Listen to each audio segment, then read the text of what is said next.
2023년 올해 이제 11월 8일부터 18일까지 우리 교회 이제 성도 52명이 10박 11일 그 여정으로 소아시아, 그 다음에 그리스, 뭐 성지순례라고 이야기해도 괜찮아요. 하여튼 그 지역에 여행을 다녀왔습니다. 소아시아는 구체적으로 이야기하면 예전엔 이름이 이제 터키 이렇게 돼 있고 지금은 튀르키예 이렇게 바뀌었는데 저는 그냥 터키가 더 편해서 그냥 터키라고 계속 하도록 하겠습니다. 자, 그래서 소아시아, 그리스 그 지방을 52명이 두 대 이제 버스에 이렇게 나누어 타고 다니면서 사도 바울의 이 선교 여행지 여러 군데, 그 다음에 이 소아시아에는 우리 요한복음, 요한 1서, 2서, 3서, 그 다음에 요한계시록을 이렇게 기록한 사도 요한이 에베소라고 하는 그런 도시에 가서 말년을 보냈어요. 그래서 그 에베소를 포함해서 요한계시록에 나오는 7교회가 있는데 많은 학자들의 이런 생각에는 다 주변에 있는 그런 교회거든요. 몇십 킬로미터씩 떨어져 있는데 아마 사도 요한이 이렇게 순회를 하면서 이런 교회들을 세웠을 것이다. 그래서 그 교회들의 사정을 잘 알기 때문에 그래서 예수 그리스도께서 그 아시아에 있는 7교회, 요한이 사정을 잘 알고 있는 그 7교회, 이런 교회에 보낼 편지를 이게 쓰라고 한 것이 아니냐 이렇게 이제 생각을 하고 있습니다. 그래서 사도 바울의 선교 여행 여러 도시들, 그 다음에 소아시아에 있었던 그 계시록의 7교회 이걸 이제 따라가면서 여행을 했어요. 이 그림을 이제 가서 보시면은 우리 교회 이제 한 자매님이 여행을 이제 마친 이후에 돌아와서 저 그림을 이렇게 이제 그려줬습니다. 여러분 보시면은 저 가운데 이렇게 왼쪽에 이렇게 있는 데가 이제 지중해, 우리가 보통 에게라고 하는 그런 바다고, 거기 이제 왼쪽은 그리스고 오른쪽은 터키입니다. 이렇게 생각하시면 되고, 저 위에 빨갛게 이제 돼 있는 데가 지금 이스탄불이에요. 이스탄불.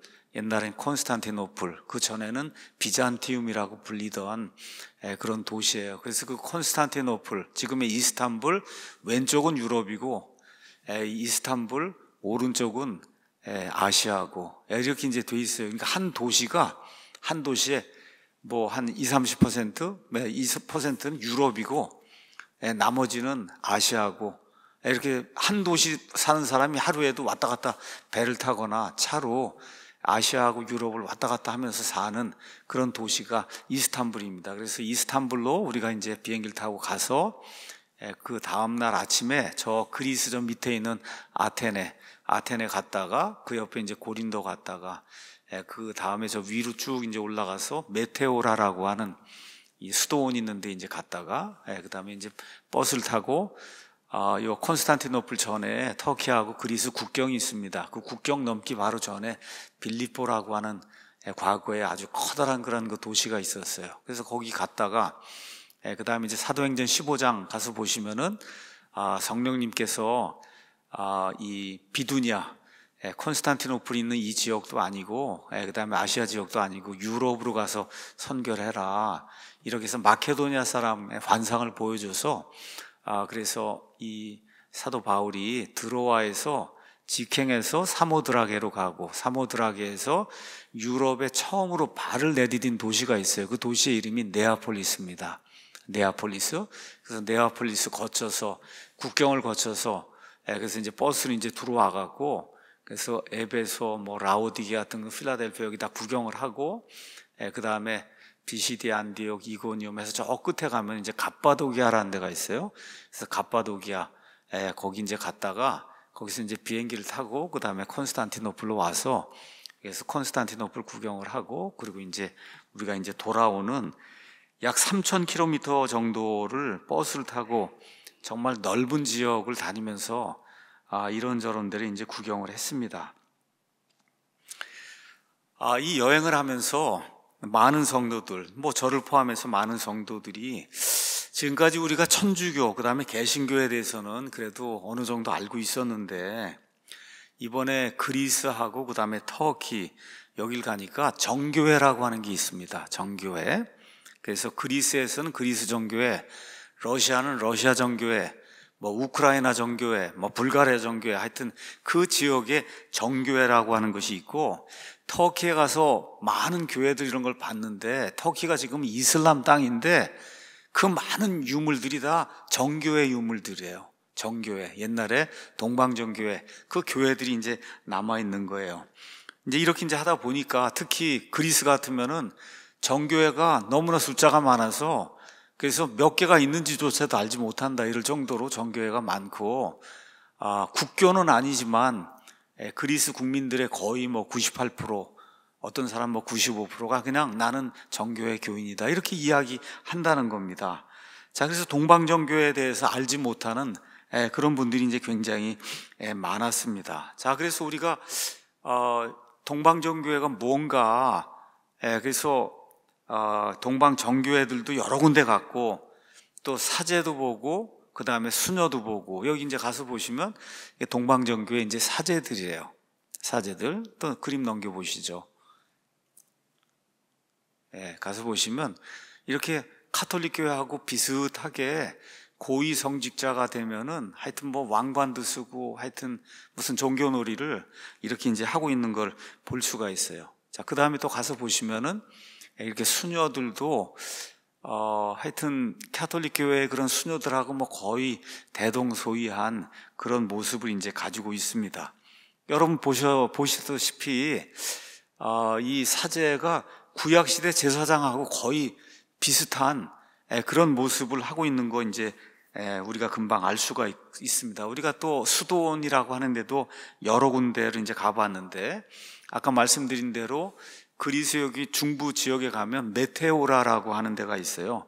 그 메테오라에 이렇게 산꼭대기, 바위 꼭대기, 여러분 앞에 있는 게 수도원인데 요 밑에 사람들이 있는 거 보이세요? 조그맣게 사람들이 있는 거. 저 산꼭대기에 하여튼 어떻게 돌을 날랐는지 돌을 다 날라다가 또 저 뒤에 있는 거 한번 보세요. 이렇게 기하면 괴속으로 이렇게 서 있는데 하여튼 여기를 어떻게 뭐 벽돌 같은 거 올려갖고 저렇게 이제 정교회를 다 지어놓고 수도원을 지어놓고 그 안에 들어가면 아까 봤던 그런 제사장, 수녀 뭐 이런 사람들이 이제 있는 거예요. 또 그 다음 사진 이제 가서 보시면 그런 기암절벽 같은데 어디에다가 하여튼 또 기기묘묘하게 뭔가 이제 굴을 파고 저기서 이제 수도 생활을 하고 중세에도 그러고 뭐 지금도 이렇게 하는 사람들이 있고 이런 데가 이제 또 있고, 또 가서 보시죠. 여기 있는 것처럼 하여튼 엄청나게 높은 그런 바위 꼭대기에 어떻게 저렇게 뭐 교회당인지 수도원인지 저런 걸 지었는지 알 수가 없어요. 하여튼 저렇게 중세에다 저렇게 이제 지어 놓은 거예요. 그 다음에 여기 가서 보시면 굴 속에 들어가서 뭐 수도한다고 하는 이러한 그 유적들이 이제 굉장히 많이 있는 거를 우리가 이제 그리스에서 봤습니다. 그리스. 자, 그 다음에 우리가 이제 터키로 넘어가서, 그래서 터키 저 중간쯤에 있는 갑바도기아라고 하는데, 우리 베드로전서에 가서 보시면은 베드로전서 1장에 이렇게 말씀이 있습니다. 예수 그리스도의 사도 베드로는 본도와 갈라디아와 갑바도기아와 아시아와 비두니아에 두루 흩어진 나그네들에게 하나님의 이 말씀을 전하고 있어요. 거기 보면 갑바도기아라고 하는 데가 나옵니다. 갑바도기아. 우리나라 사람들에게는 갑바도기아 열기구 타는데 이런 데로 이제 잘 알려져 있고, 그 다음에 괴레메 동굴 이런 데로 이제 알려져 있는 이러한 그 도시 아니면 지역이 있어요. 하여튼 기기묘묘하게 생긴 이런 어떤 바위들 이런 데 가서 보시면 구멍이 이렇게 뻥뻥 이렇게 뚫려 있습니다. 여기 저 밑에도 보시면 사람이 요만하게 있는 거 보이죠? 요만하게 있고 저 산 같은 데 굉장히 높고 하여튼 구멍이 이제 뚫려 있는데, 저런 데가 다 동방정교회 교회예요. 예를 들어 그 다음 그림을 또 가서 보시면 저기는 이제 올라가서 보시면 저렇게 구멍을 뚫어 놓고 이렇게 해서 이게 동방정교회 과거의 교회였다. 그래서 저런 데를 이제 가서 보시면 안에 또 넘기시면 이렇게 뭐 예수 그리스도의 우리가 이제 프레스코라고 이제 이야기하는데 회벽 같은데 이런 데다가 칼라로 다 이렇게 그림을 이제 그려놨어요. 그림을. 동방정교회는 우상은 안 되고 성화는 된다. 뭐 이제 이렇게 해서 우상단지는 없는데 우상단지를 다 이제 그림으로 이렇게 만들어서 뭐 벽에다가 뭐 하여튼 천장에다가 다 이렇게 칼라로 다 이제 만들어 놨습니다. 또 넘겨보시죠. 뭐 이런 그림들, 뭐 주로 주제가 예수 그리스도, 마리아, 뭐 침례자 요한, 뭐 12사도 뭐 등등 이런 것들이 다 저 위에 이제 그림으로 이제 그려져 있습니다. 자, 그 다음에 또 한번 가서 보시죠. 가서 보시면 말씀드린 대로 굴이 엄청나게 이렇게 많이 있고, 그 가이드의 이제 설명에 따르면 우리가 보통 갑바도기아 교부들이라고 하는 그런 사람들이 있는데, 이 갑바도기아 교부들은 저런 굴 속에 혼자 들어가서 2년 동안 그러면 밑에서 밥을 올려주고, 그 다음에 대소변 또 밑으로 내리고 뭐 이렇게 해갖고 2년 동안 수도를 하고, 그리고 이 땅에 이제 내려와서 그래서 주변 사람들을 뭐 도와주고 하는 그런 일을 했다. 이게 이제 갑바도기아 교부들이라고 하는 사람들, 이런 사람들이 세워놓은 이런 그 수도원이에요. 수도원. 아니면 수도하는 뭐 불교식으로 얘기하면 무슨 암자 비슷한 건데, 하여튼 높은 저런 데 가서 2년 동안 뭐 3년 동안 이렇게 고독하게 수도 생활을 이제 했다는 거예요. 자, 그 다음 그림은 이번에 이건 제가 우크라이나 정교회 그림을 이제 따온 겁니다. 우크라이나 가서 보시면 마리아와 아기 예수, 뭐 전형적인 이와 같은 그 카톨릭 교회 이런 그 성당하고 비슷한 이런 스타일의 이제 그림이 우크라이나 정교회 교회당 안에 이제 저런 그림이 이제 들어 있는 거예요. 또 가서 보시죠.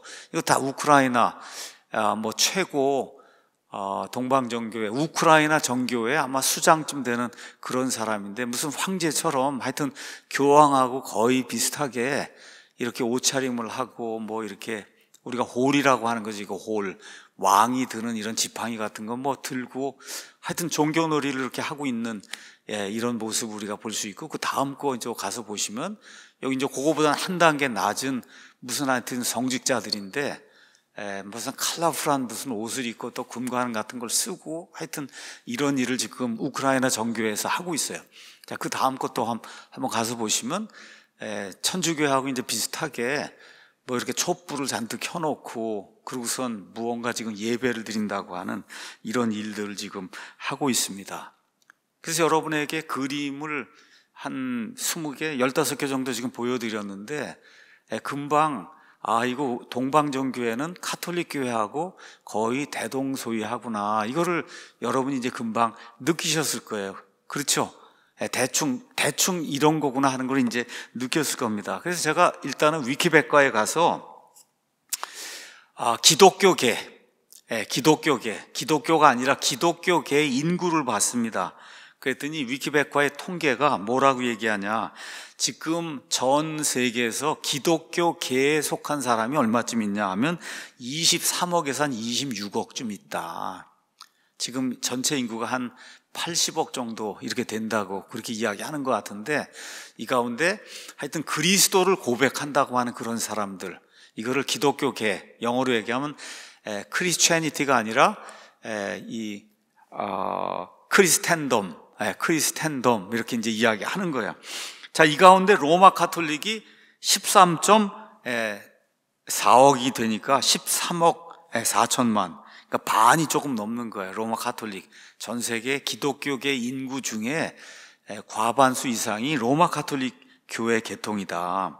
그 다음에 동방정교회가 한 2억 2천, 뭐 러시아, 그리스, 뭐 불가리아 뭐 등등 해서 우크라이나 이런 거 다 해서 한 2억 2천만. 그 다음에 개신교로 분류할 수 있는 이와 같은 사람들이 8억에서 한 10억 정도, 이렇게 이제 해서 총 23억에서 26억쯤 되는 인구가 하여튼 그리스도를 부르는 그런 사람들이에요. 그렇게 부르는 사람들이다. 자, 카톨릭이 13억 4천만, 동방정교회가 2억 2천만 이렇게 이제 돼 있는데, 자, 저와 여러분이 좀 생각을 해볼 게 있어요.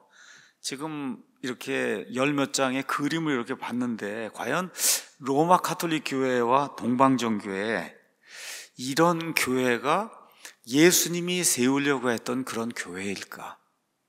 예수님이 저런 교회를 세우려고 십자가에서 피를 흘리고 죽으시고 묻히시고 부활하셨을까? 그렇죠? 사도 바울이 정확한 기간은 모르지만 25년이든 30년이든 수만 킬로미터를 돌아다니면서 혼신의 힘을 이렇게 기울여서 예수 그리스도의 교회들을 이렇게 세우고 이렇게 다녔는데, 사도 바울이 저런 스타일의 교회를 세우기 위해서 온 일생을 다 바쳤을까? 또 그 다음에 우리가 또 생각해 봐야 될 게, 저런 교회에도 구원이 있을까? 성경적인 의미의 구원이 있을까?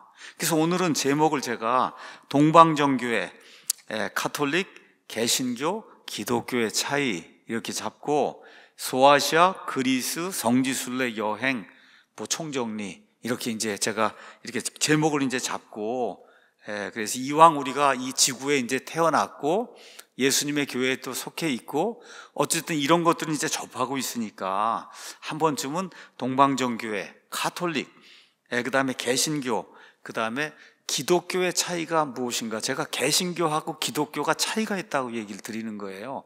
그래서 이런 거의 차이를 정확히 아는 것이 필요하지 않겠는가. 다른 또 이야기로 이야기하면 교회란 무엇인가? 여러분, 교회란 무엇인가 하는 이런 퀘스천 마크, 여기에 대해서 좀 답을 이렇게 좀 드리려고 그래요. 그래야 성지순례, 이스라엘을 가든 아니면 이런 터키, 그리스 이런 소아시아를 가든 어쨌든 성지라고 하는데 이런 데 가서 그 의미와 목적을 우리가 정확하게 이제 이해를 할 수 있을 거예요. 이렇게 이제 여행을 하다 보니까 몇몇 성도들이 이제 질문을 합니다. 우리가 예를 들어 에베소라고 하는 도시에 갔어요. 사대, 필라델피아, 고린도, 빌립보 이런 데 이제 가면 예전에 있던 교회의 터 이런 게 남아 있습니다. 그럼 이제 가서 방문하면서 여기가 정말 사도 바울이 세운 그 교회냐, 여기가 정말 사도 요한이 세운 이와 같은 교회냐, 이렇게 이제 물어요. 대답을 이제 드리겠습니다. 1세기 예수님의 12 사도들, 사도 바울이 세운 교회는 대부분 가정교회이고, 지금 교회 터등이 남아있는 것은 대개 313년 콘스탄틴 대제, 콘스탄티누스 대제의 기독교 공인 이후에 세워진 세속 교회들의 잔재다. 이렇게 제가 이제 말씀을 드리겠습니다. 자, 예를 들어 터키의 이제 수도 이스탄불 옛날 이름이 콘스탄티노플이고, 콘스탄티노플이 330년에 저 도시로 수도로 옮기게 되는데, 로마에, 그 전에는 이름이 비잔티움이었어요. 비잔티움. 자, 여기 콘스탄티노플에 가면 많은 사람들이 알고 있는 성 소피아 교회라고 하는 데가 있어요. 이 사람들이 아야 소피아 이제 그렇게 이야기하는데, 여기 있는 것처럼 생겼습니다. 엄청난 규모로. 지금은 이슬람의 지금 모스크로 이제 사용이 되고 있고, 그 다음 그림 가서 보시면은 이제 정면에서 이제 또 본 거예요. 여기 이슬람 첨탑, 첨탑 미너렛이라고 하는 이런 첨탑이 지금 세워져 있는데, 그 다음 그림 가서 보시면 원래는 주후 500년경에 저 건물이 이제 지어진 거예요. 그때 동방정교회 아니면 그냥 로마 교회, 로마 시대에 있던 그런 교회로 저게 지어진 건데, 콘스탄티노플이 1453년에 이슬람 오스만 투르크에 의해서 정복이 돼서, 그래서 이슬람 국가, 이슬람 제국으로 변해서 여태까지 오는 거예요. 그러니까 1453년 전까지는 로마 제국이에요. 저 터키 땅이 로마 제국이에요. 로마 제국, 그 이전에는 그리스 제국이에요. 거기가. 그러니까 많은 문명이 다 로마 제국 문명, 그리스 제국 문명이 남아있는 거죠. 지금 이슬람 국가인데도 불구하고, 또 그게 있어야 관광 수입을 얻을 수 있으니까 이슬람 국가인데도 불구하고 저런 것들을 그냥 남겨놓고, 그래서 사람들 구경 오도록 그렇게 이제 만들고 있는 겁니다. 자, 그러니까 처음에는 교회당으로 지어졌는데 1453년 이후에 이슬람이 들어와서, 그래서 이슬람교 모스크로 저걸 바꾸니까 이런 이슬람 첨탑을 저렇게 이제 세워놓은 거다. 그 안에를 들어가면은 저기 동그랗게 이렇게 되어 있는 걸 우리가 돔이라고 이야기하는데, 이 돔이, 이 직경이 31m, 직경이 엄청나게 커요. 가서 보니까 높이가 56m, 56m면은 한 18층, 한 3m 정도, 우리 뭐 아파트 잡으면은 한 18층 정도 높이에요, 높이가. 그 다음에 길이가 81m, 너비가 72m, 이렇게 사람들 예배 드리는 그런 장소가 지금 그냥 평수로 이야기하면 1767평 크기가.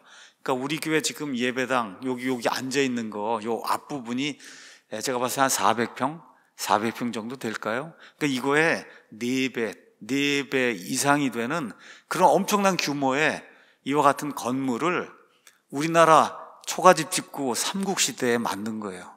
삼국시대 아시겠죠?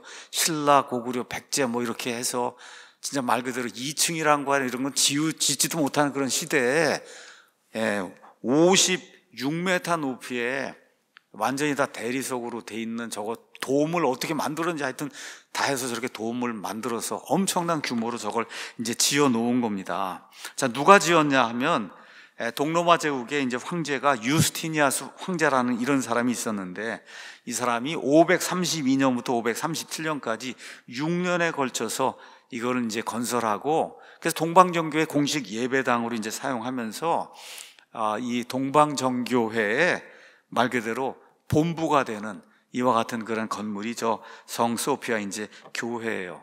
말씀드리는데 1453년에 이 오스만 터키 이쪽에 이제 메흐메트 2세라는 사람이 콘스탄티노플을 이제 함락을 시킵니다. 이렇게 해서 이제 모스크로 이제 바뀌게 되고, 이러면서 첨탑이 이제 세워지고, 이렇게 쭉 되면서 오스만 터키 아니면 오토만 제국이라 하는 데가 1차 세계대전까지 계속해서 몇백 년간을 이 땅에 이제 존서 굉장히 강력한 그런 국가였어요. 근데 1923년, 지금부터 정확하게 100년 전에 이 터키의 아버지라고 할 수 있는 케말 파샤라고 하는 이 사람이 우리가 더 이상 이슬람 국가를 하면 안 되겠다, 이렇게 해서 이 터키를 세속화 국가로 이제 만들어요. 이렇게 세속화 국가를 만들면서 저 성 소피아 저 교회를 박물관으로 이제 개방을 했어요. 박물관. 이렇게 이제 개방을 했는데 2020년, 그러니까 지금부터 3년 전에 지금의 에르도안 터키 대통령이 명령을 내려갖고, 그래서 지금은 모스크로 또 바뀌어 있어요. 그러니까 지금은 이슬람 사람들이 예배드리는 모스크로 지금 바뀌어 있습니다. 자, 말씀드린 대로 엄청난 규모, 저런 거를 어떻게 지금부터 1500년 전에 무슨 뭐 기중기가 있는지 하여튼 어떻게 뭐가 있는지 저걸 들어다가 저렇게 이제 쌓아 놓은 겁니다. 자, 이런 건물들을 많은 사람들이 가서 보고 참 너무 놀랍다 그러고 뭐 이렇게 여기서 끝나면 괜찮은데, 이게 기독교회라고 착각을 할까봐 그게 이제 제가 염려가 돼서 여러분에게 말씀드리는 거예요. 과연 이게 예수님이 세우시고자 했던 그런 교회냐. 로마에 가면 성 베드로 사원이라는 게 있어요. 엄청난 규모예요. 역시 마찬가지로 그 안에 오늘 아까 들어보니까 정확하게 제가 모르겠는데 120명인가 죽은 그 교황들 베드로부터 시작해서 시체가 다 그 안에 다 지하에 쌓여 있거든요. 그 시체를 모아놓은 그런 데가 지금 베드로 사원이에요. 자, 이게 정말 예수님이 원하시는 그런 교회인가? 그렇죠? 아니면 이게 예수님이 원하시는 교회의 건물인가? 이런 걸 우리가 좀 생각을 하고 가서 성지 순례라도 하고 이제 그래야지, 그런저런 생각 없이 이게 예수님의 그런 교회구나 이렇게 착각을 하고 그러고 돌아오시면 안 돼요. 특히 이스라엘 여행 가고 이렇게 했을 때 거기 있는 것들 거의가 다 로마 가톨릭 유물이에요. 그게. 그러니까 그런 걸 보고 와서 진짜 이렇게 하면 그러면 곤란한 거예요. 그런 목적으로 성지순례 가는 것이 아니다. 자, 그리스 제가 아까 말씀드린 것처럼 국교는 없어요.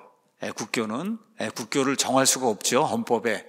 그런데 95%또 어떤 경우는 심지어 98% 이상이 본인은 그리스 정교의 교인이다, 이제 그렇게 이야기를 한다는 거예요. 정확한 사실이 뭐냐? 그리스 정교의 이제 특징이 있는데, 나는 그리스 정교의 교인이다 이렇게 말은 하는데 믿음 생활은 안 해요. 그러니까 말 그대로 러시아 정교회, 불가리아 정교회, 뭐 우크라이나 정교회, 그리스 정교회는 이게 문화예요. 문화지. 그러니까 그냥 나는 정교회 교인이다 그렇게 이야기하는 거지 실질적인 그런 믿음 생활이 없다. 거기서 아주 좋은 가이드를 만났는데 그분께서 아예 딱 잘라서 이렇게 얘기해요. 이 사람들은 이제 구약시대의 교회를 하고 있습니다. 구약시대의 교회를. 그래서 거기 있는 사제들 다 국가에서 봉급을 받고 그리고 매일 예배를 드리는 거예요. 아침부터 저녁까지. 자, 그러면 예배 시간에 도대체 뭘 하냐? 성경을 읽는 게 아니고 400년경에 콘스탄티노플의 대주교로 유명한 사람이 한 명 있었어요.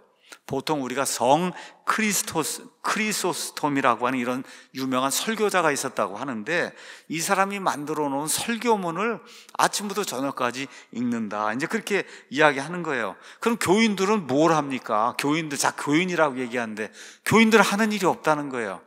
자, 그럼 뭘 하는 거냐? 사제들이 그 사람들을 대신해서 매일 예배를 드려주는 거예요. 아침부터 저녁까지 예배를 드려주는 거예요. 그 드려주면은 이 사람들은 사제들이 대신 했으니까 우린 예배를 드리고 우린 거기 교인이다. 이렇게 생각하는, 어느 면에서 착각을 하는 이런 일을 이제 하고 있는 거죠. 그래서 뭐 성탄절이라든지 이런 종교 축제일에만 얼굴을 내민 사람들이 이제 있을 뿐이다. 예. 또 러시아 정교회, 뭐 세르비아 정교회 이런 데는 성탄절도 12월 25일이 아니고 1월 7일로 지켜요. 예, 달력이 서로 다르기 때문에. 우리는 1582년부터 그레고리안 달력을 사용하는데 러시아 정교회 이런 데는 율리우스 달력을 사용하기 때문에 성탄절도 다른 날 지키는, 하여튼 어쨌든 그런 것들을 지키는 이런 사람들이 그러한 그 종교 축제일에만 뭐 1년에 한두 차례 교회 간다고 해서 얼굴을 내미는 그런 형편이지, 이렇게 성경을 읽고 성경 말씀을 가르치고 강의하고 설교하고 교리를 가르치고 이런 건 전혀 없다. 사제들이 대신 예배를 드려주는 구약시대 형태의 이와 같은 교회다. 이렇게 이제 이야기하고 있어요. 자, 그러면 우리가 오늘 동방정교회 1 이야기하고, 그 다음에 서방, 동방에 반대니까 서방 카톨릭교회 이런 얘기하고, 서방 카톨릭교회에서 뭐가 나오냐 하면 개신교회가 나와요. 그렇죠? 개신교회. 아마 새롭게 개혁을 했다 이런 뜻인 것 같아요. 개신이라고 하는 뜻이. 영어로는 프로테스탄트니까 사실은 항거교회라고 이야기가 맞는데 우리나라에서는 개신교회라고 이제 부릅니다. 자, 그래서 동방정교회, 그 다음에 서방 로마 카톨릭교회, 그 다음에 카톨릭교회에서 나온 프로테스탄트, 이거는 믿음과 실행 면에서 비슷한 점이 상당히 많아요. 왜 그러냐? 뿌리가 같기 때문에. 자, 그런데 우린 지금 침례교회를 하고 있어요. 그것도 독립된 이와 같은 침례교회를 하고 있어요. 독립된 이런 침례교회는 이런 세 가지 형태의 이런 교회하고 아무 상관이 없고 뿌리도 서로가 달라요. 자, 그럼 무슨 차이가 있는가? 이런 걸 우리가 좀 살펴봐야 됩니다. 이번에 이제 터키를 여행했어요. 말씀드린 대로 이슬람 국가입니다. 이슬람 국가. 그래서 종교의 자유가 있다고 이야기하는데 한 98%가 이슬람 교도예요. 자, 그래서 이슬람 사람들이 사는구나 하고 거길 갔는데 우리가 가서 구경한 거는 물론 이슬람 사원도 있고 뭐 첨탑도 있고 뭐 이런 것도 있지만 우리가 그 이슬람 지역에 갔는데 우리가 본 모든 것들은 옛날 로마 제국에, 동로마 제국에 특히 거기 있는 교회, 수도원을 이제 본 거예요. 거기서 사도 바울의 선교여행 도시들을 우리가 가보고 거기 있는 교회 터를 보기도 하고, 그 다음에 사도 요한의 소아시아 7교회, 그게 지금 터키 거기 남아있는데 그 터키, 이슬람 터키 말고 과거 지금부터 한 1900년 전에 로마 시대 그 소아시아, 아시아라고 하는 그런 지역에 있던 그 교회들 이런 터를 우리가 이제 보고 온 거예요. 그럼 로마 제국 그러면 일단 로마 제국, 그 다음에 뭐가 있어요? 서로마 제국, 동로마 제국, 그 다음에 또 뭐가 있어? 신성로마 제국. 이런 제국이, 로마 제국도 지금 4개가 존재하거든요. 자, 이게 무슨 차이가 있는가? 이것도 조금 저와 여러분이 이해를 해야, 그래야 교회사를 이해할 수가 있어요. 말씀드린 대로 정말 동방정교회, 그 다음에 서방 카톨릭, 로마 카톨릭 교회 구원이 있을까? 우리가 한번 좀 생각을 한번 해봐야 되고, 개신교회는 무언가 도대체? 개신교회라고 하는 거. 자, 예수님께서 마태복음 16장 18절에 이 반석 위에 베드로가 고백을 하죠. 주께서는 그리스도시고 살아계신 하나님의 아들이다. 이 베드로의 믿음의 고백, 이 반석 위에 내가 내 교회를 세우리니 지옥의 문들이 그것을 이기지 못하리라. 그렇게 말씀했거든요. 예수님이 내 교회를 세운다 그랬어요. 자, 그럼 예수님이 세운다고 한 내 교회가 아까 얘기한 그런 형태, 구약식 그런 교회일까? 그래서 예수님이 세운다고 한 교회 혹은 그 믿음 체계를 우리가 뭐라고 얘기하냐? 그리스도교라고 이야기하는 거예요. 그리스도교다. 그렇게 이야기하는 겁니다. 이거를 한자로 바꾸면 기독교라고 얘기하는 거예요. 크리스트가 한자가 되면 기독이 되기 때문에 기독교라고 얘기하는 거예요. 그러면 동방정교회, 그 다음에 가톨릭교회도 기독교인가? 여러분, 동방정교회, 가톨릭교회도 기독교인가? 아니면 기독교계에 속한 어떤 단체인가? 개신교와는 무슨 차이가 있는가? 성경이 이야기하는, 특히 신약성경이 이야기하는 기독교는 뭔가, 교회가 뭔가, 이런 것들을 이렇게 좀 깊이 생각해보는 그런 계기가 이제 된 것 같습니다. 자, 교회가 뭐냐? 교회. 우리가 지금 교회를 한다 그러잖아요. 교회.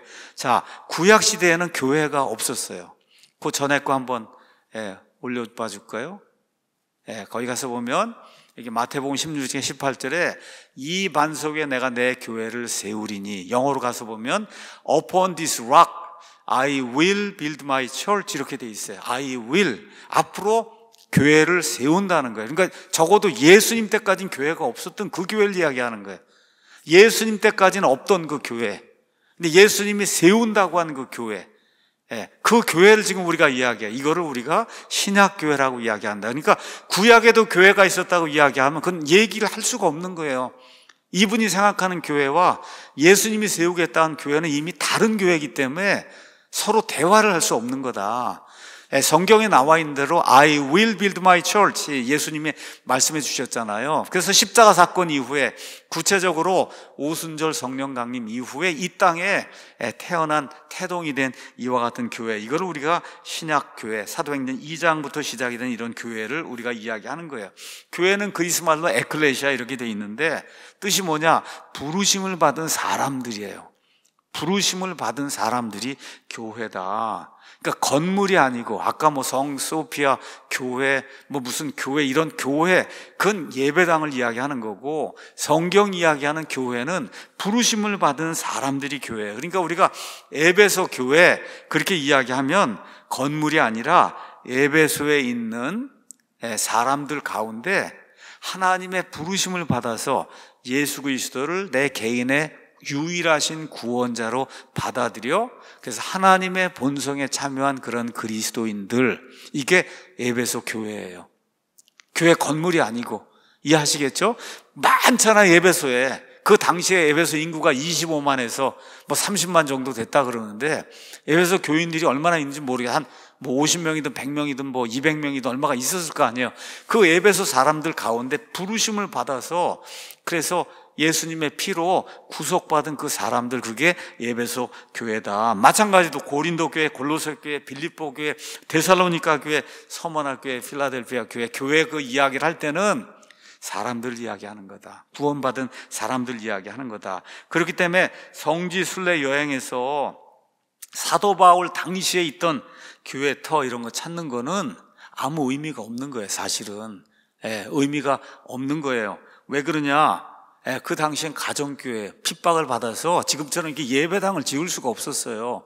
그렇기 때문에 그런 일은 거의 일어나지 않는다. 그래서 지금 남아있는 모든 흔적, 이런 것들은 이렇게 뭐 커다란 예배 터로 이렇게 남아있는 거는 종교인들이 만들어 놓은 이와 같은 잔재들이다. 우리가 이제 그렇게 이해를 하면 좋습니다. 자, 그럼 오늘은 교회사 이야기를 좀 하려고 합니다. 교회사. 신학교 가면 이제 교회사를 배워요. 교회. 지난 2000년 동안 교회가 어떻게 변했냐 하는 교회사. 또 신학교가 아니더라도 이런 뭐 교보문고니 이런 데 가면 여러 사람들이 적어놓은 교회의 역사가 있어요. 자, 세상에 많은 사람들이 적어놓은 이 교회사, 이게 진짜 교회사인가? 이것도 저와 여러분이 한번 생각을 해봐야 돼요. 이 시점에서 우리는 교회가 어떻게 지난 2000년 동안 변천해 갔는지를 심각하게 잘 생각해 봐야 돼요. 말씀드린 대로 가톨릭교회, 동방정교회 같은 형태의 교회가 있어요. 이름은 교회라고 불려요. 근데 이거는 구약식 교회예요. 구약식 그런 형태의 교회다. 성경적으로 이야기하면 예수님이나 12사도나 특히 사도 바울 같은 사람은 이런 교회를 세운다고 하는 건 꿈에도 생각해 본 적이 없어요. 예수님이나 12사도나 사도 바울은 그런 구약식 교회, 예수님이 구약식 교회를 폐지하고 신학교회를 여신 분인데 동방정교회, 카톨릭 교회 같은 이런 구약식 교회, 제사장이 남아있는 이런 교회, 이런 거는 그분들의 머릿속에 요만큼도 들어있지 않은 그런 형태의 교회다. 이 선도를 이제 보고 다시 한번 설명하겠습니다. 자, 맨 위에 가서 보시면 이쪽으로 가는데 맨 위에 AD 30년에 교회가 시작이 됐어요. 교회가. 자, 그래서 사도 바울 12사도가 이제 선교여행 다니면서 로마 제국 전역에 예수님의 이제 교회를 세웁니다. 다시 얘기해요. 교회 건물을 세웠다는 뜻이 아니에요. 여러 곳에 예수님을 믿는 그리스도인들의 무리가 생겨났다. 알겠죠? 여러 제국, 로마 제국이라고 하는 그 제국 안에 이런 교회들이 이제 세워졌어요. 근데 아시는 것처럼 네로 같은 이런 나쁜 황제, 이런 사람들도 시작해서 많은 로마의 황제들이 그리스도인들을 핍박했습니다. 자, 이렇게 핍박을 하니까 지금처럼 예배당을 짓고 이렇게 건물교회를 하는 것은 그 당시로서는 불가능한 그런 일이었어요. 그래서 집교회를 할 수밖에 없고, 아니면 뭐 동굴에서 몰래 모였다가 다시 집으로 가든지 뭐 이렇게 할 수밖에 없는 그런 형태이기 때문에 이런 잔재가 남아있다는 것은 거의 불가능한 그런 일이다. 자, 이게 언제까지 지속이 됐냐? AD 313년 콘스탄티누스라고 하는 이 로마의 황제가 기독교를 공인해요. 왜 기독교를 공인하냐? 로마 제국을 지금 다스리기 위해서는 이 종교가 하나가 되지 않으면 안 되겠구나. 그래서 밀려 들어오는 모든 이교도들의 이런 사상과 기독교를 이제 합쳐갖고 이렇게 해서 내 통치 수단으로 이제 만들어야 되겠다. 이렇게 돼서 313년이 밑으로 쭉 내려와서 분리가 생겨나요. 저 위에 빨갛게 이렇게 좁은 길로 가는 그런 사람들이 있는데, 넓은 길을 택해서 이렇게 나가는 사람들, 이런 거를 우리가 보통 교회교라고 이야기합니다. 아니면 구약식 교회, 그렇게 얘기해도 좋고, 국가교회라고 얘기해도 좋고, 교회 국가라고 얘기해도 좋고, 이런 것이 AD 313년에 이제 생겨나는 거예요. 한마디로 세상과 교회가 이렇게 짬뽕이 된 거예요. 짬뽕이 된 거예요. 또 정치와 종교가 하나가 돼서 이런 그 재정일치, 신정정치, 이와 같은 형태의 교회가 되기 시작한 거예요. 황제가 교회의 우두머리가 되는데, 콘스탄티누스 같은 황제는 죽을 때까지 예수님을 믿지 않는 사람이에요. 그 죽을 때까지 예수님을 믿지 않는 그 사람이 교회 공의회를 개최해요. 니케아 공의회, 이런 공의회를 개최를 해갖고 거기에 의장을 해요. 예를 들어. 그렇죠? 그러니까 믿는 사람들 다 모이게 해서 그런 회의를 개최하고, 다 누가? 불신자 황제가 이렇게 하는 그런 교회가 시작이 된 거다. AD 313년에. 이때부터 시작해서 마르틴 루터가 1517년에 로마 카톨릭 교회에서 저 위에 있는 저 교회 쪽으로 옮겨가려고, 그래서 종교개혁을 하는 그런 일. 그래서 이거를 우리가 프로테스탄트 교회다 이제 그렇게 이야기해요. 이렇게 해서 이 신학교에서 배우는 교회에서는 뭐를 배우는 거냐? 313년 이후에 세상과 그 다음에 교회가 짬뽕이 되고, 그 다음에 국가와 그 다음에 정치, 그 다음에 종교, 이런 게 짬뽕이 된 국가교회, 교회교, 아니면 교회국가, 이게 어떻게 변천해 갔는가를, 이걸 가르치는 거를 그걸 교회사라고 이야기하는 거예요. 그걸 교회사라고 이야기하는 거다. 자, 기독교는 AD 30년에 시작이 된 이후로 사도 바울이 아테네에서, 고린도에서, 빌립보에서, 그렇죠? 데살로니카에서, 이런 모든 데 이렇게 보냈던 이 말씀 선포하고 한 이 교회는 이 위를 따라가는 거예요. 이 위. 좁은 길을 따라서 가는 거예요. 이게 기독교예요. 이게. 근데 문제가 뭐냐? 이걸 따라가는 사람들 순교 많이 당하고, 또 밑에 있는 교회교 이쪽에서 이들을 이단이라고 이렇게 해서 거의 박멸하다시피 해서 세상 기록에는 저 사람들의 기록이 남아있지 않습니다. 거의 남아있지 않아요. 이런 형태, 다시 말해 하나님의 하늘에 있는 기록에만 남아있는 그런 교회가 있어요. 이게 진정한 기독교회 역사인데, 이건 몰라요. 모르니까 뭐만 가르치냐? 로마 카톨릭 교회 이 밑에 있는 세속교회, 아니면 정치와 종교, 이런 모든 것이 짬뽕이 돼 있는 이와 같은 그 교회 역사를 교회사라고 해서 신학교나 이런 데서 이제 가르치고 있는 겁니다. 자, 오늘은 공교회 이야기를 또 해야 됩니다. 공교회. 자, 콘스탄틴 대제가 313년에 기독교를 이제 공인을 했어요. 자, 기독교를 공인하고 그러고 난 다음에 어떤 황제가 등장하냐면 테오도시우스라고 하는 황제가 등장해서 379년부터 395년까지 이 로마 제국을 통치를 합니다. 통치를 해요. 자, 이때 기독교를 국교로 만드는 일이 생겨요. 그때까지는 기독교 공인해서 믿어도 좋다 이렇게 얘기한 거고, 기독교를 로마 제국 전체의 국교, 그러니까 이거 아니면은 살기 어려운 거예요. 이런 걸로 만드는 그런 일이 테오도시우스 황제에 의해서 380년에 일어납니다. 그래서 테오도시우스 황제가 380년에 세례를 받고, 나는 이제부터 니케아 신경을 신봉을 한다. 니케아 신경, 이거는 콘스탄틴 대제가 니케아 종교회의를 통해서 거기서 도출이 된 이와 같은 그 신조를 모아놓은 게 니케아 신경인데, 난 세례받고 이제부터 니케아 신경을 신봉한다 이렇게 이야기하더니 380년 2월 28일에 교회 당국자들에게 이런 방구 말 한번 자문도 구하지 않고 말도 하지 않고, 이제는 모든 사람, 제국 내의 모든 사람이 니케아 신경을 신봉해야 된다. 그러니까 다시 말해, 로마 제국에서 살려고 하면 니케아 신경만 믿어야 된다는 거예요. 이래서 국교를 정하는 이와 같은 일이 이제 생기게 된 거예요. 자, 다시 말해, 성부, 성자, 성령의 삼위일체설을 믿는 거, 이게 이제 니케아 신경의 핵심이거든요. 그 당시 여러분 알고 있는 것처럼 아타나시우스파, 아리우스파 뭐 등등 해갖고 이단 아리우스파가 등장하고 하니까 이게 국가 통치하기가 어려운 거예요. 황제 입장에서 이게 하나가 딱 돼야지, 이게 아리우스파가 있고 아타나시우스파가 있고 이러면 국가를 통치하기 어려운 거예요. 이렇게 해서 콘스탄틴 대제가 니케아 종교회의를 통해서 아리우스파는 이단이고 성부, 성자, 성령이 삼위일체를 믿는 거, 이게 정통이다. 그래서 이게 이제 모든 사람이 믿어야 되는 거예요. 그러니까 아리우스파가 되면 로마 제국에서 살 수가 없는 이와 같은 일이 이제 생기게 되면서 뭐라고 얘기했냐? 성부, 성자, 성령의 삼위일체설을 믿는 사람들만 보편적 기독교인으로 인정이 되는 그러한 시점이 오게 된 거예요. 여기서 보편적이라고 한 말이 카톨릭이에요. 우리 영어로는 카톨릭, 그리스 말로는 카톨리케 이렇게 이제 돼 있는데, 이렇게 되면서 보편적인 교회, 그래서 카톨릭이라는 호칭이 문서상으로 이제 처음 등장을 하게 됩니다. 위키백과에 테오도시우스 1세 편을 가서 보시면 여러분이 이 내용을 그대로 볼 수가 있어요. 자, 그러니까 지금 얘기하는 로마 카톨릭 교회 말고, 알겠죠?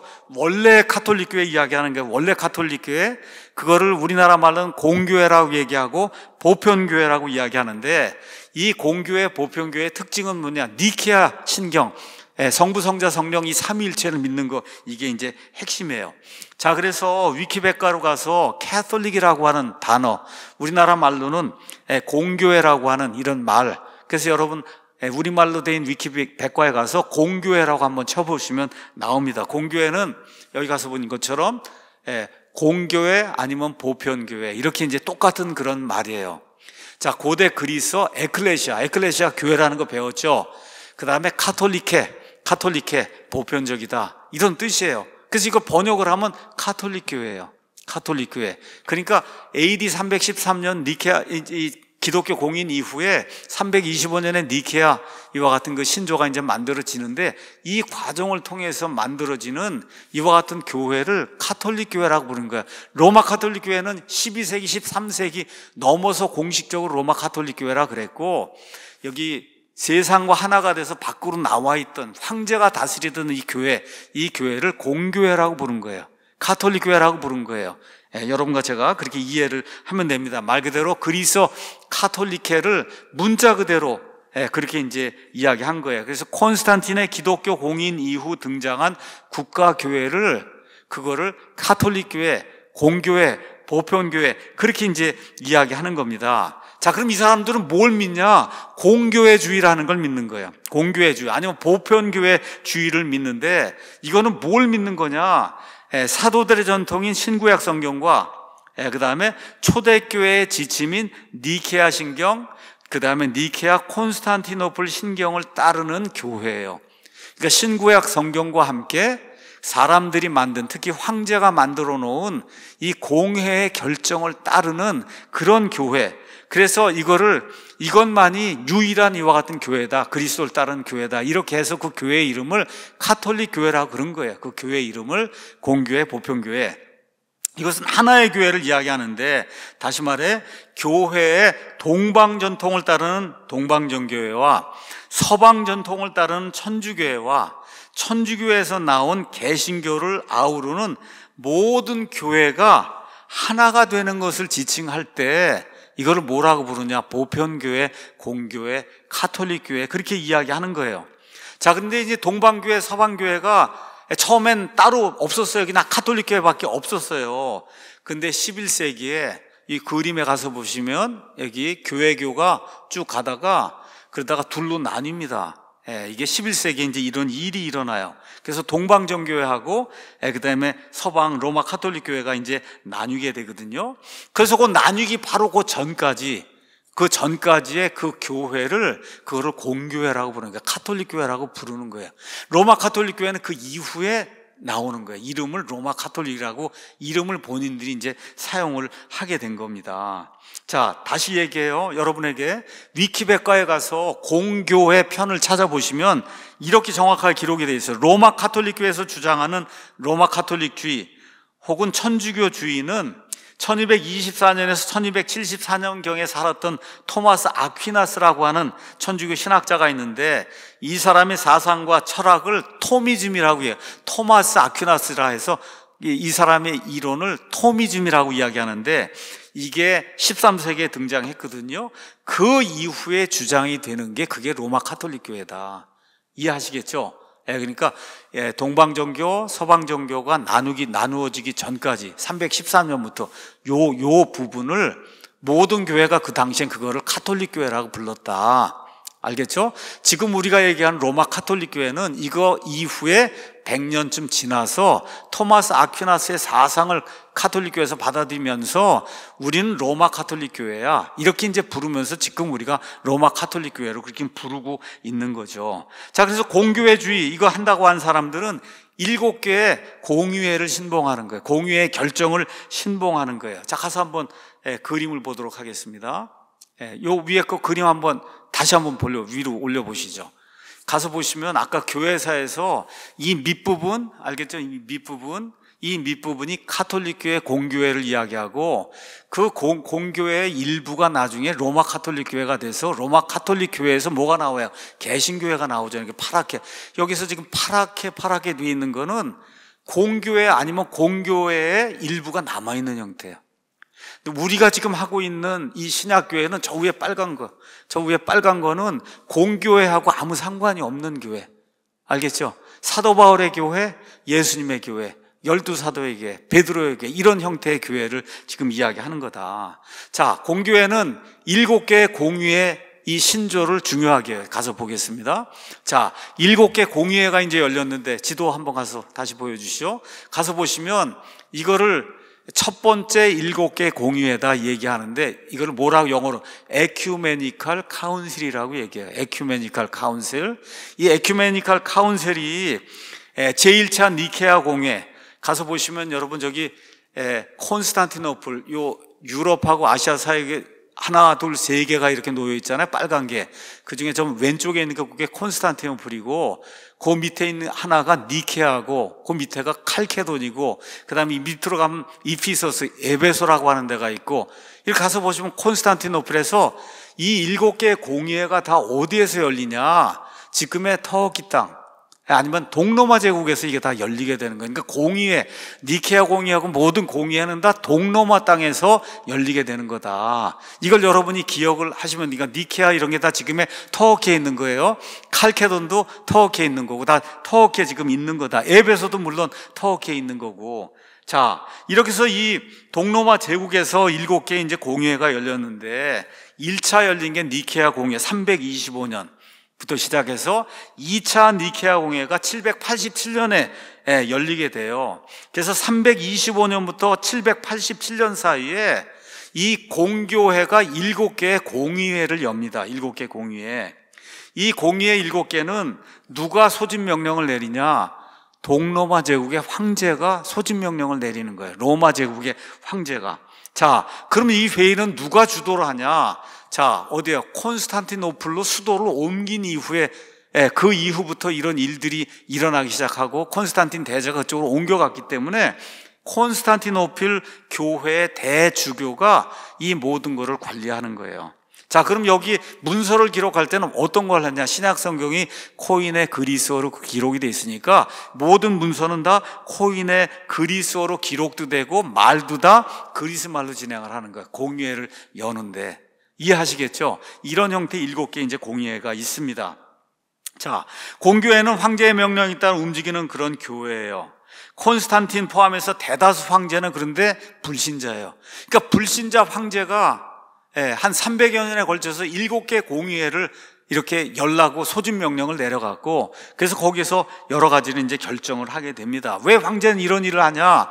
황제의 가장 큰 이 목적은 로마 제국의 안정을 이루는 거예요. 그 안정을 이루기 위해서 가장 중요한 게 뭐냐? 종교가 하나가 돼야 된다. 믿는 바가 하나가 되지 않고는 안정이 안 된다. 이런 차원에서 그래서 공의회를 이제 열게 되는 겁니다. 예를 들어 325년에 1차 니케아 공의회가 열렸는데 누가 소집을 했냐? 말씀드렸는데 콘스탄틴 대제가 소집을 해갖고 그 로마 제국에 있던 318명의 주교가 어디에 모여요? 니케아, 지금의 터키에 있는 니케아에 모여서 아리우스주의를 배격해요. 예수님은 과거에 성부 하나님이 만든 창조물이다. 이거 주장하는 게 아리우스주의, 지금의 여호와의 증인들 주장이거든. 이거 이단이다. 이런 걸 이제 결정을 하는 거예요. 그래서 아타나시우스의 삼위일체 교리를 정립을 합니다. 그래서 여기서 나온 게 니케아 신경이라고 하는 것이 이제 나오게 되는 거예요.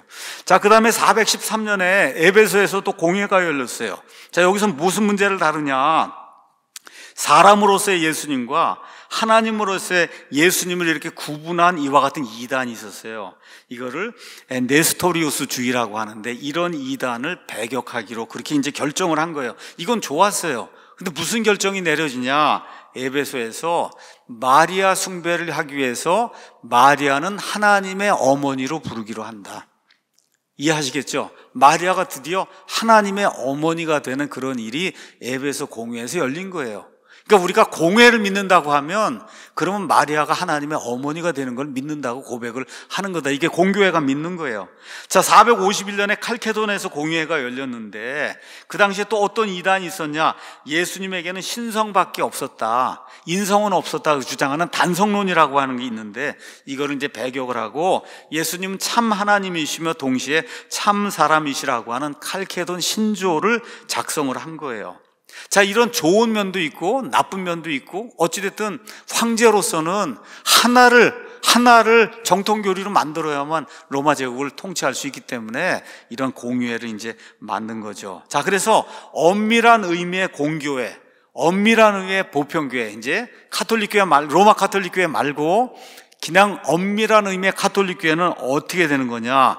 콘스탄틴 대제의 기독교 공인, 그게 언제부터요? 313년. 이거부터 서방교회하고 동방교회가 분열이 생깁니다. 언제 생기냐? 1054년에 분열이 생겨요. 분열이 요때까지 존재했던 로마 제국 내 교회는 요거는 카톨릭교회, 공교회, 보편교회라고 부르는 거예요. 그림 보세요. 313년 기독교 공인, 그 다음에 이게 두 개가 쪼개지는 게 1054년. 요때까지, 엄밀한 의미의 요때까지가 카톨릭교회, 공교회, 그 다음에 보편교회다. 우리가 이제 그렇게 이야기를 하는 거예요. 자, 그러면 보편교회, 카톨릭교회 특징이 뭐냐? 중심지가 하나가 있어요. 중심지는 어디냐? 콘스탄티노플이에요. 왜? 로마 제국의 수도가 콘스탄티노플로 바뀌었기 때문에, 그래서 콘스탄티노플을 중심으로 하는 하나의 교회를 이루어야 된다.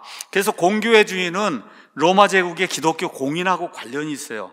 313년에 콘스탄틴 황제가 기독교 공인하고, 그리고 수도를 330년에 로마에서 콘스탄틴으로 수도를 옮겨버립니다. 그 수도 옮긴 그 전의 이름은 비잔티움이에요. 터키가 거기를 차지하고 나서는 그걸 이스탄불로 지금 바꿔놨어요. 자, 이렇게 돼서 새로운 제국의 종교로 기독교를 이제 공인을 하고, 이러면서 콘스탄티노플을 중심으로 해서 이 로마 제국의 전체를 5개 교구로 나눠요. 5개 교구. 그래서 첫 번째 1번이 로마, 그다음 저 위에 2번이 콘스탄티노플, 3번이 안디옥, 4번이 예루살렘, 그 다음에 5번이 알렉산드리아. 이렇게 해서 5개의 교구로 나눴는데, 이 교구 중에 특별히 어떤 교구가 더 뛰어나고 그런 게 없어요. 다 똑같은 그런 교구인데 특별히 회의를 진행하려고 하는데 황제가 지금 어디 살아요? 콘스탄티노플에 살고 이렇게 하다 보니까 모든 회의 주제는 콘스탄티노플의 대주교가 모든 회의를 주재하는 그런 일을 이제 하게 됐다는 겁니다. 자, 그래서 여기 가서 보시면 저 왼쪽에 좀 빨갛게 돼 있는 게 저게 쉽게 얘기하면 서로마 제국이고 저 빨갛게 돼 있는 건 나머지 빼고 이쪽은 동로마 제국이다. 여러분이 이제 그렇게 생각을 하시면 됩니다. 그래서 5대 대교구의 교회는 실제로 하나의 교회인데 이거를 관리 감독하기 위해서 5개 지역으로 나눈 것에 지나지 않는다. 자, 이렇게 하다 보니까 참 묘한 게 지금 그리스 정교회 그 다음에 뭐 여러 정교회가 있잖아요. 근데 이 동방 정교회의 최고 본부가 지금 어디에 있냐? 콘스탄티노플에 있어요. 그게 어디에 지금 우리나라 식으로 얘기하면 이스탄불에 있어요.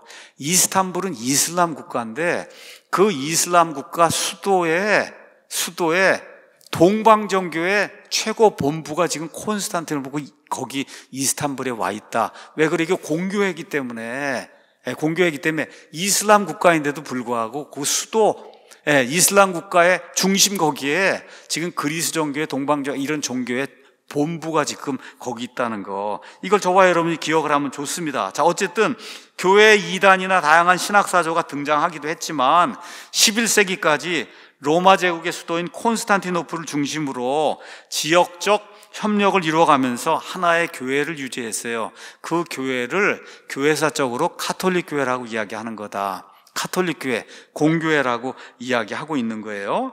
자, 특징은 뭐냐? 공교회주의를 강화하기 위해서 신약 성경을 기록할 때 사용했던 언어가 이게 그리스 코이네 그리스어예요. 자, 그래서 이 그리스어 코이네 그리스어, 우리가 헬라어라고 이야기하는 이거를 신학 용어는 다 이걸 써야 된다. 신학 성경이 그렇게 기록이 돼 있으니까. 그 다음에 교회 용어도 다 코이네 그리스어를 사용해야 된다. 자, 그런데 이제 문제가 생긴 거예요. 아까 5개 교구가 이렇게 있었잖아요. 거기 하나 로마가 있었잖아요. 로마는 무슨 말을 쓰냐? 라틴 말을 쓴단 말이에요. 라틴 말. 이 라틴 말을 쓰면서 왼쪽으로 이렇게 치우쳐서 그래서 이탈리아 반도 쪽에 이제 가 있다 보니까 이 사람들은 주로 라틴어를 쓰는데 교회의 모든 건 다 뭘로 이루어져요? 헬라어로 지금 이루어지는 거예요. 헬라어로. 근데 나머지는 전혀 문제가 없어요. 원래가 여기가 그리스 제국이었거든요. 그러니까 콘스탄티노플이 있던데 뭐 터키 지역, 밑에 시리아, 뭐 이집트, 팔레스타인 이런 데 모두가 로마 제국 전에 다 그리스 제국이었어요. 이렇게 돼서 언어가 이미 코인의 그리스어 쓰는데 아무 문제가 없는데 이 로마는 언어가 지금 라틴어인 거예요. 이제 문제가 이제 생기기 시작한 겁니다. 그래서 이 헬라어는 콘스탄티노플, 예루살렘, 안디옥, 알렉산드리아 일부 지역, 그 다음에 예루살렘 이런 데서 환영할 만한 일상적인 그런 언어였는데 이 로마가 있는 로마 교구가 있는 저 이탈리아 반도에서는 이게 사용하기가 어려운 외국어인 거예요. 이 헬라어가. 그래서 세월이 점점 흐르면서 헬라어를 라틴어로 번역해야 될 이런 문제가 생기고 언어 문제, 그 다음에 문화 문제 이런 것이 생기면서 신학적인 문제가 생겨서 그래서 동로마 제국하고 동방정교하고 서방 이 교회가 이제 분리가 되게 됩니다. 이 분리의 이름을 뭐라고 얘기하냐면 필리오케 논쟁. 우리나라 말로는 필리오케 아니면 필리오회 이렇게 돼서 그 논쟁이 일어나요. 니케아 신경의 한 부분, 아들로부터라는 그 부분이 있는데 뭐 자세하게 제가 말씀드리지 않겠고 이것 때문에 그래서 동방정교회 믿는 거하고 이 카톨릭교회 믿는 바가 달라서 1054년에 이 두 개가 나눠질 수밖에 없었다. 뭐 때문에 그런 거? 언어 때문에 그런 거예요. 이 서쪽에 있는 로마는 라틴어, 이쪽은 헬라어 이렇게 되다 보니까 문제가 이제 생겨서 교회가 이제 나눠지게 됩니다. 근데 이 공교회가 믿음 고백을 할 때 그 믿음 고백의 핵심은 뭐냐? 그건 니케아 신경이에요. 그 니케아 신경에서 뭐가 나오냐? 사도신경이라고 하는 게 나오는 거예요. 사도신경. 자, 그 사도신경 옛날 거로 가서 보시면 전능하사 천지를 만드신 하나님 아버지를 내가 믿사오며 쭉쭉쭉 이게 나오면서 맨 끝에 성령을 믿사오며 거룩한 공예를 믿습니다. 이렇게 돼 있어요. 우리 옛날에 사도신경이. 그렇죠? 거룩한 공예를 믿는다고 그렇게 우리가 예배 시간에 일반 교회 다닐 때 이제 그렇게 외웠어요.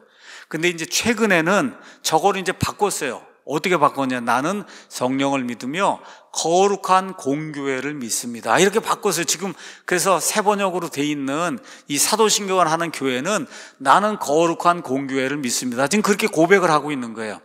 영어 사도신경을 가서 보시면 영어로는 다 어떻게 돼 있냐?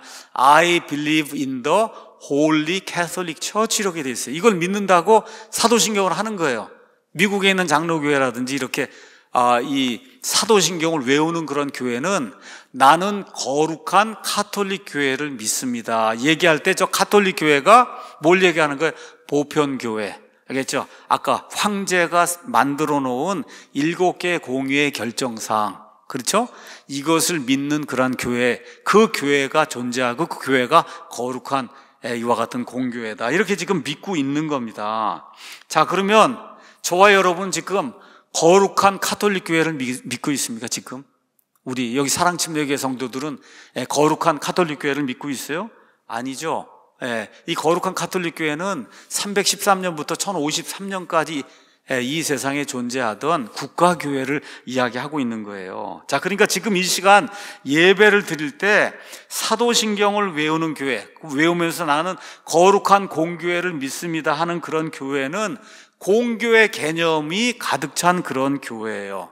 어떤 교회에서 대표적으로 천주교회, 개신교회, 동방종교회 같은 이런 스타일의 이런 교회는 이거는 거룩한 공교회를 믿습니다 하고 신앙 고백을 하는 거예요.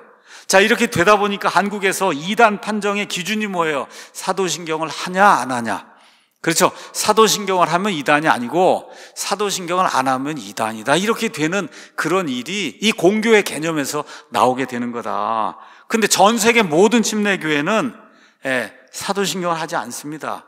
사도신경을 하지 않는다는 얘기는 뭐예요? 우리는 공교회가 아닙니다. 그렇게 얘기하는 거예요. 우리는 공교회가 아닙니다. 그러니까 이 그림으로 다시 설명을 합니다. 다시 저 위에 예수님이 세우신 교회, 사도 바울이 세운 교회, 베드로가 세운 교회, 이 순교하면서 믿음의 길을 그대로 신학교회에 있는 원리를 따라 그대로 가겠습니다. 이런 교회가 있어요. 이거는 공교회가 아니에요. 이걸 뭐라고 해요? 기독교회, 그리스도교, 기독교 얘기하는 이런 게 있는 거고, 지금 이 시간까지 313년에 세상과 결탁하고 밑으로 나가서 세상과 그 다음에 종교와 이런 모든 것이 하나가 된 국가교회가 있어요. 국가교회. 이렇게 해서 1054년에 동방교회 그 다음에 서방교회가 분열이 될 때까지, 그때까지 존속하던 세상 사람들이 눈에 보이던 그런 교회가 있어요. 이게 카톨릭 교회다. 이 카톨릭 교회, 그로부터 100년쯤 지나서 로마 카톨릭 교회라고 하는 이런 것들이 등장을 해서 지금까지는 우리가 카톨릭 교회 그러면 지금은 저 로마 카톨릭 교회를 이야기하지만 원래 카톨릭 교회는 콘스탄틴 대제부터 시작해서 황제가 만들어 오는 이런 틀에 따라서 믿음 생활을 하겠다고 하는 이와 같은 사람들의 모임을 그걸 공교회라고 이야기하는 겁니다. 자, 그러면 동로마 서로마 분열에 대해서 잠깐 말씀드리겠습니다. 자, 395년에 데오도시우스 황제가 이제 죽게 돼요. 죽으면서 이 다음 그림을 가서 보시면 아들이 2명이 있었는데 이 아들 2명에게 나라를 나눠줍니다. 장남은 그래도 이제 힘이 있고 그래야 되니까 넌 동쪽을 차지해라. 콘스탄티노플이 이게 가장 강력한 이런 도시고 하니까 너는 동쪽에 황제를 하고, 그 다음에 차남은 저기 로마를 중심으로 한 저 서쪽에 황제를 해라. 이렇게 해갖고 동로마 서로마가 395년에 둘로 나뉘는 거예요. 그 전까지는 하나의 로마 제국이었는데 395년에 둘로 나뉘는 거예요. 자, 이렇게 돼서 서부는 말씀드렸는데 이탈리아 교구가 서부에 속해 있고, 이탈리아를 뺀 나머지 4개 교구가 또 있었다 그러죠. 이 모든 거는 동쪽에 이제 속해 있는 거예요. 그래서 로마를 제외한 나머지는 모두 동로마 제국에 이제 속해는 이런 일이 발생을 하고, 자, 이렇게 돼서 이제 서로마 제국, 동로마 제국이 나뉘어졌는데, 서로마 제국은 395년부터 존속하면서 100년이 지나지 않아서 476년에 게르만족 등등 여러 야만족들이 쳐들어와서, 그래서 서로마 제국이 역사에서 없어지고 맙니다. 몇 년에요? 476년에 없어져요.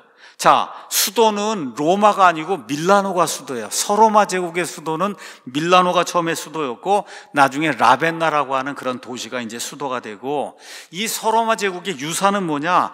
로마 가톨릭 교회와 교황이라고 하는 걸 유산으로 인류에게 남겨주게 된 거예요. 이 서로마 제국에서. 그래서 교황이 그리스도의 대리자로 이제 등장을 하게 된 겁니다. 자, 야만족들이 많이 쳐들어왔는데 그 중에 이제 게르만 족속 가운데 하나가 프랑크족이라고 하는 이런 족이 있어요. 이 프랑크족에 클로비스 1세라고 하는 사람이 481년부터 511년까지 이제 왕노릇을 했는데, 이 사람이 세운 그러한 나라를 프랑크 왕국이라고 이야기한다. 프랑크 왕국. 신성 로마 제국을 제가 이야기하려고 여러분에게 말씀드리는 거예요. 이것은 중세기 초기에 서유럽과 중부 유럽을 거의 통일했던 그런 나라로서 프랑스, 독일, 그 다음에 이탈리아의 기원이 되는 그런 나라가 세워져, 그게 프랑크 왕국입니다. 이게 신성 로마 제국의 기초가 되는데, 교황의 권위가 서쪽에서 점점 커지기 시작했어요. 이런 가운데 800년에 서기 800년에 교황 레오 3세가 이 프랑크 제국의 샤를마뉴 대제, 프랑스 말로는 샤를마뉴고, 그 다음에 이제 보통 역사에서는 우리가 카를로스 대제라고 하는 이 사람에게 서로마 넌 황제가 되라. 지금 서로마는 없어졌잖아요. 동로마는 지금 남아있는데 너가 서로마 제국의 황제가 되라. 이렇게 해서 로마 제국의 황제가 되는 그러한 걸 임명을 해버린 거예요. 이렇게 되니까 동로마 제국에서 화가 난 거죠. 로마 제국 이제 우리 하나밖에 없는데 어떻게 갑자기 로마의 주교 이 교황이 로마 제국, 프랑크 왕국을 이걸 로마 제국으로 만드느냐. 그러다가 이제 드디어 1157년에는 이렇게 만든 로마 제국이 신성한 로마 제국이다 해서 홀리 로만 엠파이어 해서 신성 로마 제국이라는 이런 타이틀을 붙여주게 됩니다. 그래서 프랑스의 계몽사상가 볼테르가 신성 로마 제국에 대해서 뭐라고 얘기했냐? 이건 스스로 신성 로마 제국이라고 이제 칭하고 있는 이 나라는 신성하지도 않았고 로마도 아니고 제국도 아니었다. 이게 사실이에요.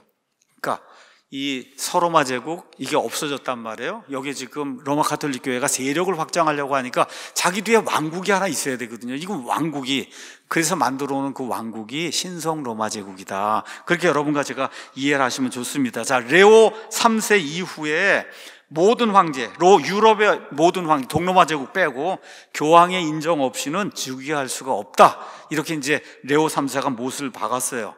이렇게 하고 바티칸 시국을 만들어서 거기다 이제 교황령 이런 걸 이제 만들고 이러면서 스스로 이제 통치를 하는 가운데, 자, 어떤 일이 생겼냐. 서로마 제국이 멸망하기 전에 이 로마의 주교가 본인을 뭐라고 불리냐, 폰티펙스 맥시머스라고 하는 이런 타이틀로 자신을 불렀어요. 저 폰티프라고 하는 말이 교황이란 뜻이에요. 쉽게 이야기하면. 자, 이 말은 원래 이 로마 제국의 아주 유명하고 그 다음에 영예를 가지고 있는 이런 사람에게 주는 그런 칭호예요. 그래서 예를 들어 우리가 잘 알고 있는 율리우스 카이사르 아시죠? 이 카이사르의 호칭이 뭐냐? 폰티펙스 맥시무스예요. 근데 이 로마의 주교가 내가 폰티펙스 맥시무스라고 하고, 지금 여기 동그랗게 돼 있는 거는 프란체스코 교황이에요. 프란체스코 폰티페스 맥시머스라고 본인 동정 같은 거를 저렇게 만들어서 내가 저렇게 아주 최고로 높은 이와 같은 영예를 가지고 있는 이런 존재다. 이렇게 해서 이제 서로마 제국에서 교황권이라고 하는 것이 이제 자리매김을 하게 된 겁니다. 자, 정리를 합니다. 로마 제국, 동로마 제국, 서로마 제국, 신성 로마 제국 이런 것이 있는데, 로마 제국은 기원전 27년에 아우구스투스 옥타비아누스라고 한 사람이 살았는데, 이 사람이 공화정을 폐지하면서 이제 로마 제국이 만들어지기가 첫 번째 황제가 된 거예요. 누가복음 1장에 가서 보시면 천사 가브리엘이 수태고지를 합니다. 수태고지가 끝난 다음에 누가복음 2장에 가서 보면 그 당시에 카이사르 아우구스투스가 칙령을 내려 온 세상이 조세 등록을 하게 하였는데, 이 조세 등록은 구레뇨가 시리아의 총독이었을 때 처음 한 거다. 이거 모든 사람이 다 자기 고향에서 조세 등록을 해야 됐기 때문에 요셉과 마리아도 자기 고향 어디로 갔어요? 베들레헴으로, 나사렛이라는 도시에 나서 베들레헴으로 가는 그 일이 생기거든요. 그 일이 일어나도록 했던 황제가 누구냐? 옥타비아누스가 나중에 아우구스투스라고 이렇게 불리죠. 그 아우구스투스가 바로 이 사람이다.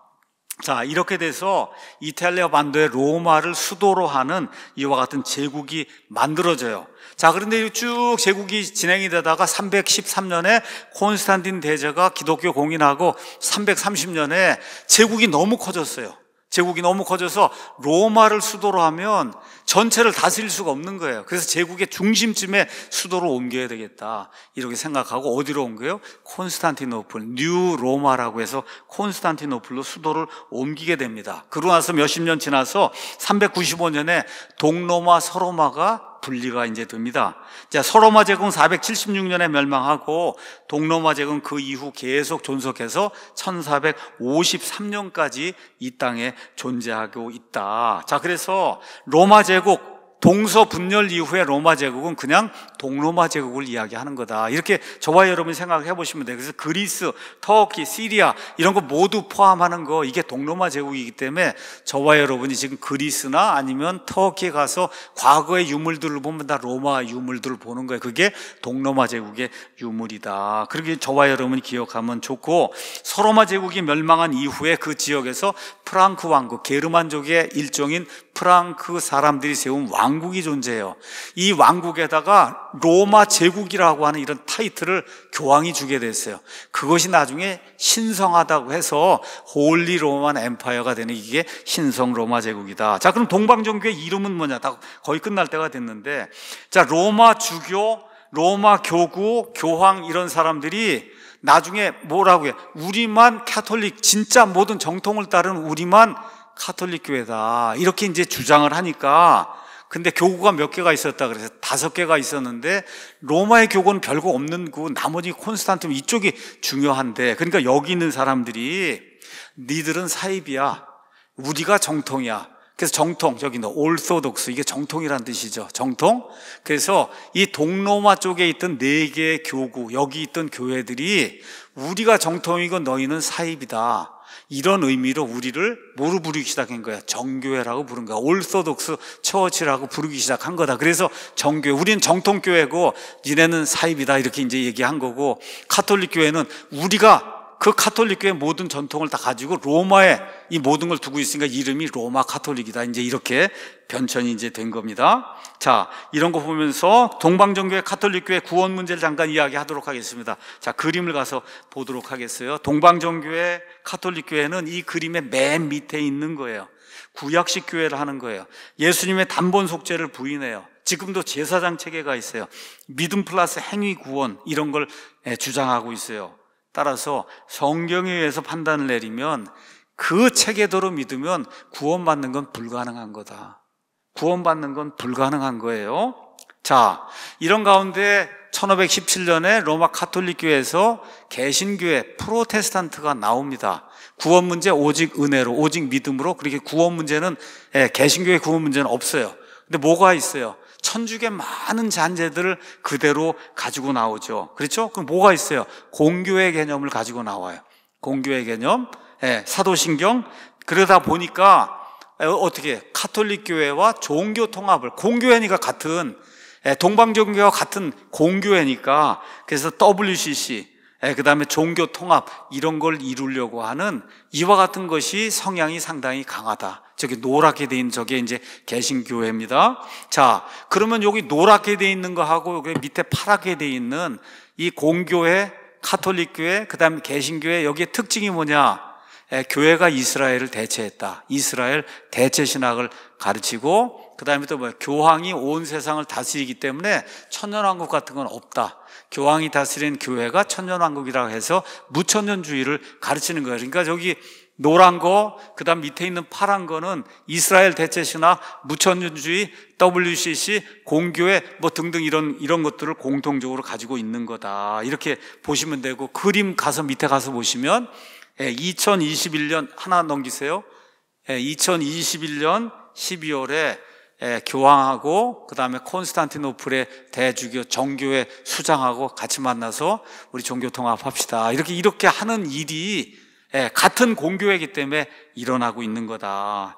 그럼 위로 다시 한번 올려서 그 그림을 다시 한번 보면 저 위에 빨간 거 있잖아요. 저거 빨갛게 돼 있는 게 저건 좁은 길로 들어가서 신약 성경에 기록된다고 우리는 살겠습니다 하는 성경 신자들의 모임이에요. 이런 사람들의 모임에 대한 역사는 역사적인 기록에 거의 남아있지 않다. 누가 이 사람들을 가장 많이 탄압했을 것 같아요? 공교회가 가장 많이 탄압하고, 그 다음에 1517년 종교개혁 이후에도 루터, 칼빈 등 이런 사람들이 이걸 따라가는 재침례교회라든지 이런 성도들을 많이 탄압하는 그런 일들이 있었다. 마지막으로, 자, 이런데 왜 그럼 우리가 터키, 그리스 성지를 순례를 가는가? 왜 가느냐? 사도 바울, 사도 요한 당시의 세상을 이해하기 위해서, 그 지역의 상황을 살펴보기 위해서, 특별히 그 당시에 이교도들의 상황이 어떤가를 우리가 이해하기 위해서, 이런 걸 이해를 해야 사도행전, 에베소서, 골로새서, 고린도 전후서, 그렇죠? 뭐 데살로니가 전후서, 빌립보, 이게 기록이 된 이런 배경을 우리가 알아야 그 지역이 어떻게 돼 있고 그 당시 사람이 어떻게 돼, 이런 것들을 이해하기 위해서, 선교가 무엇인지 이해하기 위해서, 그렇기 때문에 일생에 한 번 정도 이렇게 가서 공부 잘 하고 그러고 가서 보고 그리고 이런 것들을 제대로 깨닫는 것은 제가 봤을 때 매우 유익하다. 예를 들어 터키 땅에 가면 에베소라고 하는 데가 있어요. 지금 완전히 폐허가 된 걸, 그거를 다 지금 끄집어내서, 그래서 다 지금 복구를 지금 하고 있어요. 당시 세계 5대 도시 중에 하나였어요. 에베소라고 하는. 또 지금은 완전 폐허인데 그 당시에는 5대 도시, 인구가 얼마쯤 되는, 25만에서 30만 된다. 이 에베소서를 이해하려고 하면 그 당시 에베소에 있던 세계 7대 불가사의 중에 하나인, 뭘 이해해야 되냐? 다이애나 신전, 우리 개혁 성경에 아데미 신전이라고 나와 있는 이런 걸 이해해야 돼. 지금은 저 기둥 하나밖에 안 남았는데 저게 세상의 7대 불가사의 한번 그림을 한번, 이런 형태 엄청난 규모의 다이아나 여신을 모시던 이런 도시가 에베소예요.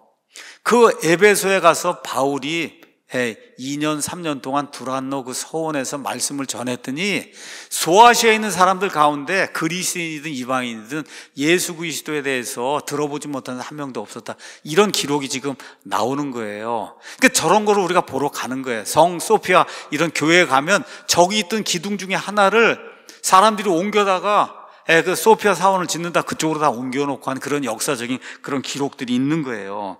자, 그 다음에 이제 사도행전 17장, 18장, 19장, 특히 19장에 가면 에베소에서 말씀을 전하다가, 그래서 이제 이 데메드리오라고 하는 사람이 다이아나를 위한 이런 무슨 뭐 선물함 같은 거 이런 걸 만들어서 팔고 있는데 이게 우상이라고 얘기하니까, 그래서 사람들을 모아가지고 그래갖고 예배 사람들의 다이아나는 위대하도다 하고 소리를 지르는 그런 내용이 있잖아요. 그래서 에베소 시민들이 극장에 다 몰려가 있는 거예요. 극장이 어느 정도 지금 복원을 해놓은 겁니다. 저게 복원했는데 얼마, 2만 5천 명이 앉아있는 저런 극장, 저 극장에서 모든 사람들이 한 목소리로 에베소 사람들의 다이아나는 위대하도다, 위대하다 몇 시간을 소리를 지르니까 사람들이 사도 바울 거기 들어갔다간 죽는다, 들어가지 말라 그래서 안 들어가는 그런 내용, 이런 게 다 기록이 돼 있는 거거든요. 이런 걸 보는 거예요.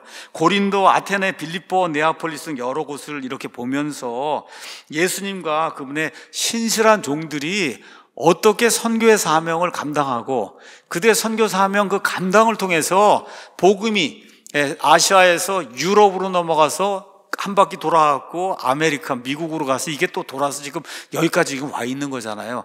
이러한 1세기, 2세기경에 그러한 그 교회의 역사, 이런 것들을 우리가 가서 체험을 해보는 거예요. 그래서 이런 걸 통해서 예수님의 신약교회를 바로 아는 계기가 좀 이루어지고 선교의 과정을 이해하고 특별히 교회가 무엇인가를 제대로 이해하는 그런 일이 많이 있었으면 좋겠다. 이런 차원에서 이런 순례를 한번 다녀오라고 여러분에게 적극 추천을 드립니다. 오늘 여기까지 하도록 하겠습니다.